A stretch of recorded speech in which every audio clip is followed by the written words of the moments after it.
Hey, please, can you kill me? I need to respond.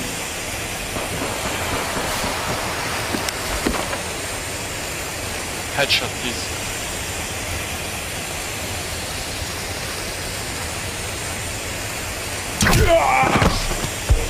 Aaron Siepson here with a few thoughts on the H1Z1 alpha. Face it, people, there's been some language drift between developers and players over the past decade, and nobody knows who shot first. H1Z1 is listed on Steam as early access. What does that even mean? Everyone used to know what a demo was, what a beta was, and players never saw alphas because developers didn't want to show people their dirty laundry. Let me help you out. The word demo has pretty much been banished to post-game launch when developers aren't selling enough copies and decide they need to entice players in.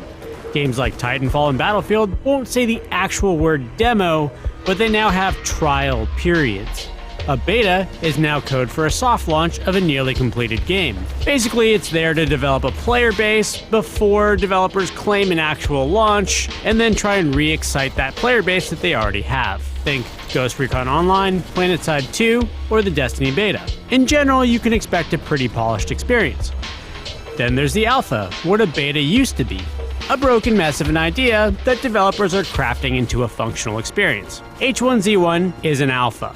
Like an actual alpha. A game in the phase of production where developers typically cram a room full of testers and then pay them massive overtime to find bugs. The game developer will then prioritize those bugs into what players are most likely to encounter or not, and then fix the most glaring / cost-efficient errors before shipping the title to mass market. H1Z1 is therefore an incomplete, not bug-tested title, as demonstrated by the initial server instability, floating arrows, bears killing you from 30 feet away, cabinets initially not spawning loot in a game where searching for loot is pretty much half of the main thing. To be fair, a patch this week has already addressed some of these initial issues, but greater concerns over airdrops being pay to win persist as a larger conceptual problem. The point is, should you be paying money for that? The answer to that question is not so simple. It kind of depends on your expectations. In its current state, I would personally say unequivocally no to paying $19 for H1Z1, particularly because it's supposed to be a free-to-play title when it's finished. So why would you do somebody else's job? I mean, the publisher, Sony Online Entertainment, you think they don't have testers? On the other hand, if you enjoy the idea of watching a game develop in front of your eyes, and find enough pleasure in the unfinished experience, and are willing to take the risk that the end product might not be something you still enjoy when all the changes are made, then go ahead and drop an Andrew Jackson.